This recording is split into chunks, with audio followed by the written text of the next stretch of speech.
Coucou à tous, j'espère que vous allez bien. Je vais t'amener certainement à faire quelques petits messages, toujours comme ça, comme je vous ai dit la dernière fois. Euh, Aujourd'hui, j'ai envie de vous parler euh, du fait qu'en ce moment, et ça fait un certain temps, il y a une révolution silencieuse. C'est l'expression que je viens de me donner il y a 5 minutes. Euh, Faites confiance parce que en chacun et en l'extérieur, du coup, il y a une révolution silencieuse. Toutes les révolutions n'ont pas besoin d'être... Alors moi, ça me fait rire parce que je suis en train de penser qu'aujourd'hui, on est le 14 juillet, donc c'est assez drôle. Par rapport au mot de révolution, euh, toutes les révolutions n'ont pas besoin d'être faites dans le bruit,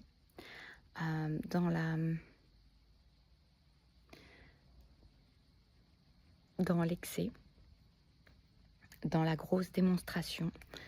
Mais les plus belles révolutions, les plus puissantes révolutions se font intérieurement, à bas bruit.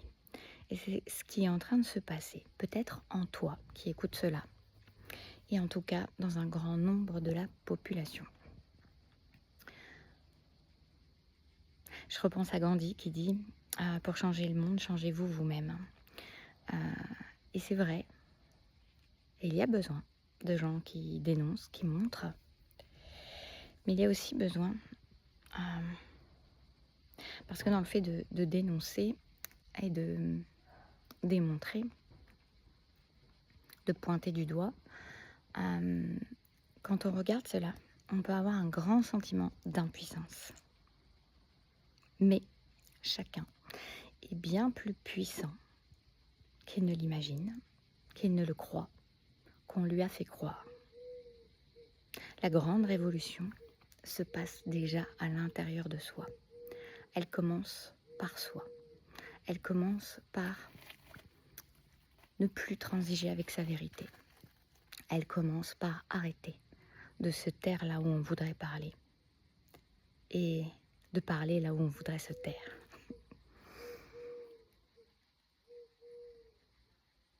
Vous pourrez me dire en commentaire si ça vous parle, cette révolution intérieure. Moi, je sens qu'en ce moment, ça change énormément. J'étais pas mal bousculée, bizarrement bousculée, sans raison, mais très intérieurement, les quelques mois précédents.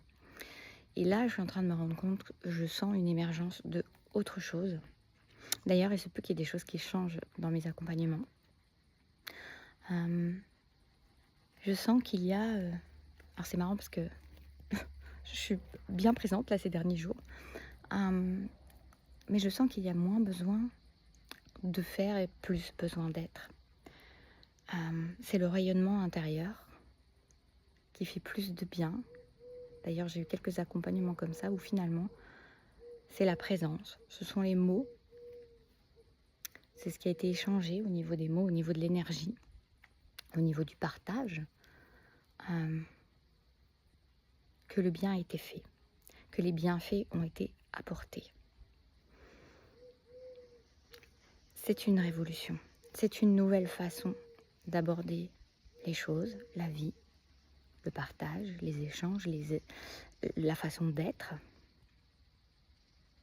dans une société qui est poussée et qui a été poussée et qui l'est de plus en plus à faire. Pour être, pour prouver, pour montrer, pour avoir l'impression d'avoir de la valeur, pour avoir l'impression d'exister. Faire pour exister. Bizarre.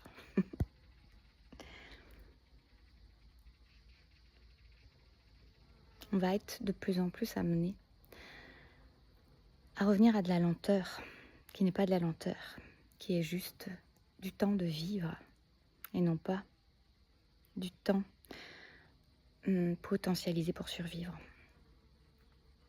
Regardez, là c'est ce qui me vient, regardez les films d'il y a 20 ans, 30 ans, 40 ans, même les émissions, comme elles étaient plus lentes, on dirait, plus tranquilles. Maintenant, il faut que ça bouge, il faut sans arrêt qu'il y ait des plans différents, des lumières, des effets spéciaux. Sinon, les gens s'ennuient. il y a une inversion qui est déjà en cours. De ce trop pour revenir à l'être qui s'est oublié de plus en plus dans le béton, dans les illusions, dans ce mouvement permanent, dans cette surstimulation du cerveau,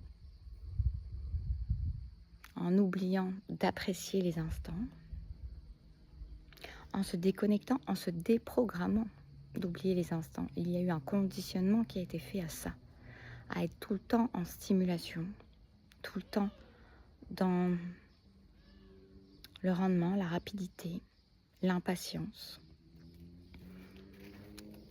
Tout ceci est en train de s'inverser parce que c'est trop, parce que l'être s'oublie de plus en plus là-dedans. Et heureusement, l'être se rappelle au travers de l'âme.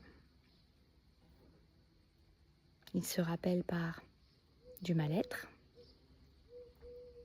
par des réminiscences de joie, par des burn-out, par de la dépression, qui ramène à la voix de l'âme, à la voix de l'âme qui ne demande qu'à être, parce que c'est là qu'est toute sa puissance. C'est là qu'est toute ta puissance, dans la voix de ton être, de ton âme, qui veut s'exprimer. S'exprimer en étant, et non pas forcément en faisant. Alors prends le temps. Je vous dis à très bientôt. Si vous voulez un accompagnement perso, vous trouvez tout en dessous de la vidéo. À bientôt, prenez soin de vous. Et bon 14 juillet.